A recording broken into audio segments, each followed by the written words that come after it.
Amanda was our firstborn. We loved her dearly like the rest of our kids. For some reason, Amanda got involved in drugs. My experience with intervention, it's tough, it's grueling, it's hard to do.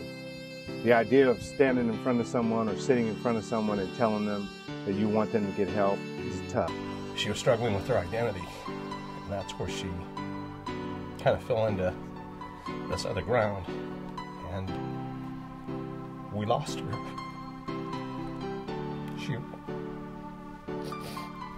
She ran away.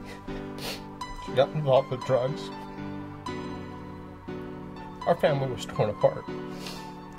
Really torn apart. I've watched people neglect an intervention or refuse to do an intervention. Sometimes the outcome is very sad. I wasn't supposed to be there, and it just turned into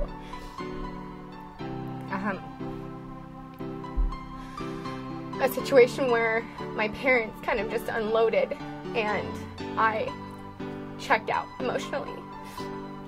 And it helped for the time being, but it was not a successful intervention at the time because it was not planned.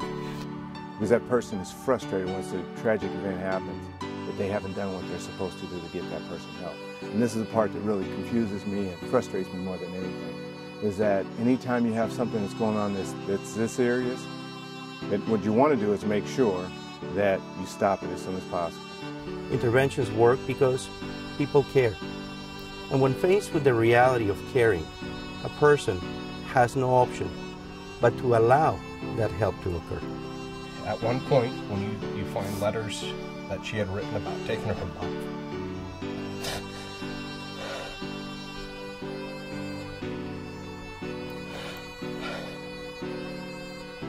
you've got to be okay as a parent to know you can't control that.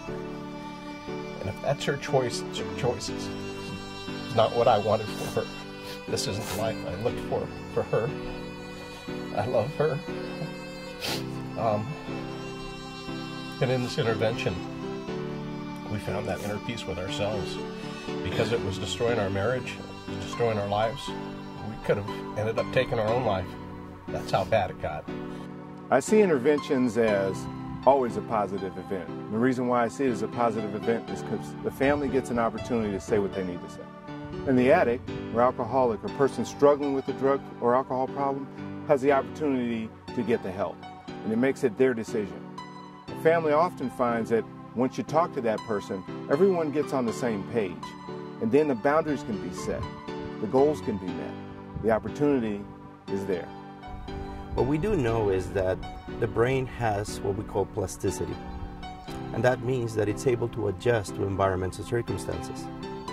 When someone uses, the brain loses that plasticity. So we have a situation in which now, by means of an intervention, we are forcing an individual to recognize the need for change. You know, really all I wanted to do was be able to stop. And no matter how many times I could try and get through the whole process, I never could. My sister-in-law said, you don't understand what you're doing to us. She said, look at my daughter. I remember looking at her face, and she was crying, and I was so numb. If it hadn't been for these people, the program, I probably would have gotten drunk. And I know my ego will tell me that if I go back out and get drunk or get loaded, that I'll die that way. The hardest part hearing he was a drug addict was when I got the call that no parent ever wants to get. Your son's in jail. Initially in an intervention, the thing that you want to do is get everybody together. My godparents were there, and my ex-husband was there, and my sister was there, and a lady was sitting in the living room who I didn't know. What you say to him is this, is I love you, I want you to get some help, and I want you to do it now. I don't want to lose you. The last opportunity I had to be with you, I don't want it to be wasted on me being mad at you and you being mad at me and us getting frustrated. I want you to get help. I want you to get into treatment. I want you to get in there now. My family was really, I think it got to the point where I was just really frustrating because I would not listen to anything that they had to say because I thought they were the problem. By doing the intervention, you give yourself an opportunity to open up a line of discussion with your own family so that you all get your feelings out. With a trained interventionist like ours, you get the opportunity to sit down and plan it out. Without the intervention, a lot of times the struggling addict, alcoholic will continue to struggle, and they won't even see what's going on in their lives, although it's affecting their lives, and it's also affecting the family, friends, and loved ones around them. The family basically told me that what they were doing was they were having an intervention, and they wanted me to consider the idea of going away to an inpatient treatment center. What we want to have is we want to have them make statements as if this is the last time they're going to be able to talk to this person. It may well be, because the individual that we're doing the intervention on is in serious trouble. The final phase of the intervention is the actual intervention itself. This is tough. Sometimes it's difficult. It draws up the fear, brings up all the fear that you have. Something might not go right, or this person might get mad at you. This is a tough one. That's what the interventionist is for, is to help you through that tough part of the process. And I immediately got mad and headed for the garage and slammed the door and didn't want to have anything to do with any of it. But deep down inside, I was relieved. And that was the very first feeling that I felt when I realized what was going on. The thing is about an intervention is you get an opportunity to put the words to your feelings. And for the family, it feels as if for the first time you got it off your chest. Because you don't know what to do, you're frustrated. You don't know how to talk to them, what to say, what to move them. If you say the wrong thing, it might get worse. If you say the right thing, maybe you'll cause something negative to happen and you'll feel responsible. And the truth about intervention is this, is that an intervention allows the family to say what they need to say to the individual before it's too late. The intervention we have is more than one intervention.